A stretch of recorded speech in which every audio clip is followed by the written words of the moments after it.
हाँ, नमो नमः। आज हम पुनः इसी सप्तमी और अष्टमी कक्षा में समासों के बारे में आगे पढ़ते हैं। हमने परसों के दिन चतुर्थ तत्पुरुष समास में मिले पद की पहचान, विग्रह पद की पहचान बताई थी। आज हम आपको बताएंगे समस्त पद करने का नियम और विग्रह पद करने का नियम।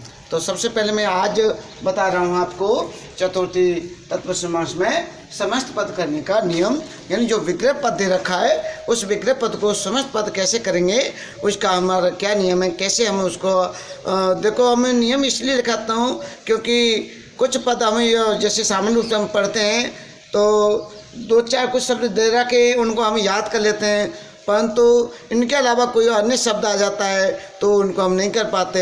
तो कुछ नियम के माध्यम से हम कैसे भी कठिन से कठिन शब्द होता है उसका हम समस्त पद या विग्रह पद हम कर सकते हैं। इधर देखेंगे समस्त पद करने का नियम है।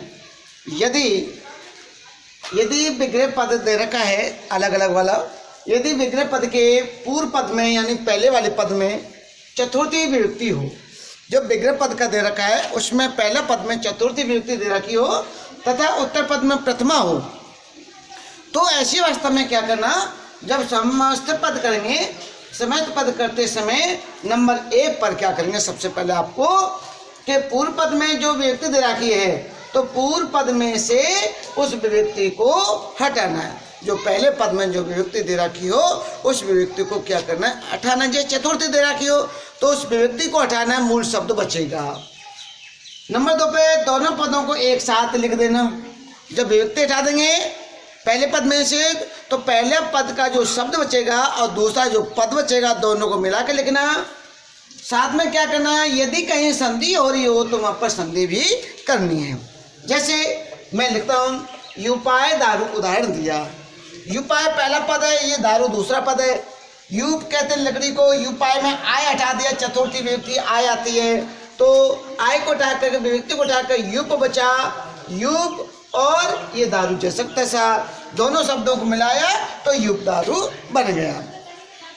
ऐसे ही आभूषण आय स्वर्णम, आभूषण के लिए सोना होता है तो जो जिसके लिए वो शब्द वाला, तो आभूषण आय हटा दो तो ये आभूषण शब्द बच गया, स्वर्णम पद बन गया।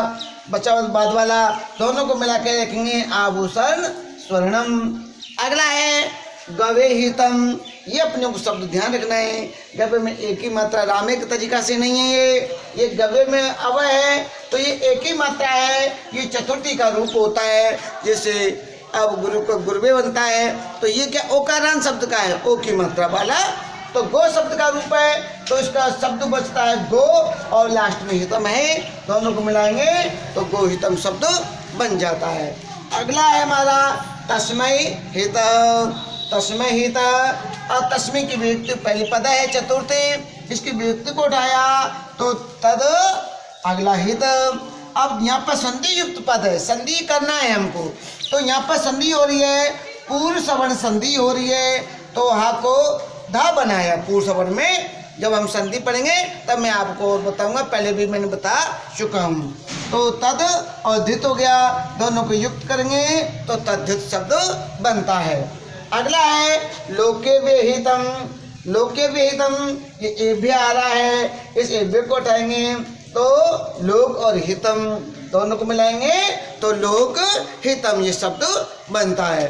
अब मैं बताता हूँ जो समस्त पद दे रखा है उसको विग्रह कैसे करेंगे।